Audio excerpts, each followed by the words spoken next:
Hello English learners. I have found that there is a lot of bad advice going around this point of what you should say when you are asked, "How are you?"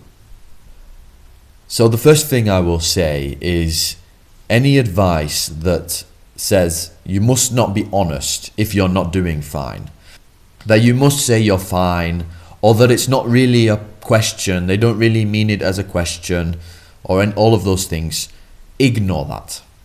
Yes, it is true that in Britain and maybe generally in the English-speaking world, we are not very honest, and there is a strong tendency to pretend everything is fine when really it's not. But that shouldn't matter to you. You do you, and if you're an honest person, then you do not have to stop being that person when you're speaking English. Don't believe this nonsense which says you have to have a different personality when you're speaking in a different language. Honesty doesn't stop being a virtue in some languages or in some territories and terrains. The second thing to say is that even with that custom, and even among people who engage in this custom, this changes entirely when they are closer to the person asking the question. If a friend asks the question, then I think still it's quite common to be honest and to begin talking about what is going on for you, even if it's negative. But anyway, with that aside, we are interested in quite formal contexts where it's not a friend asking and where they clearly don't want a conversation about your emotions, about your heartache and all of that stuff. And they ask that question and you are really not doing good. What do you say? Well, I can tell you a real life story about what my granddad said when he was really at his lowest. And he was asked this question in quite a formal context. So this was the day after my grandma had passed away.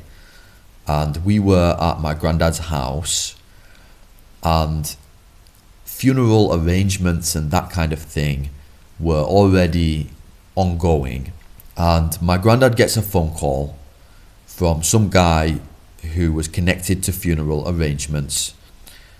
And I could tell from the context that the first thing the guy asked was, "How you doing? How's it going?" or "How are you?" And what did my granddad say back? He said, you know. And that's it.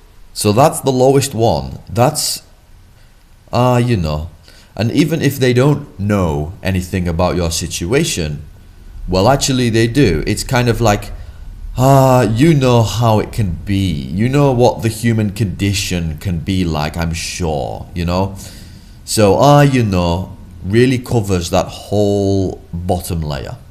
And you're not putting any pressure on them to continue a conversation. Usually they just say, I do.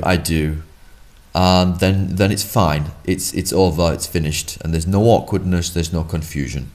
Other good ones you can use as things are maybe not so terrible is keeping. I'm keeping. Keeping.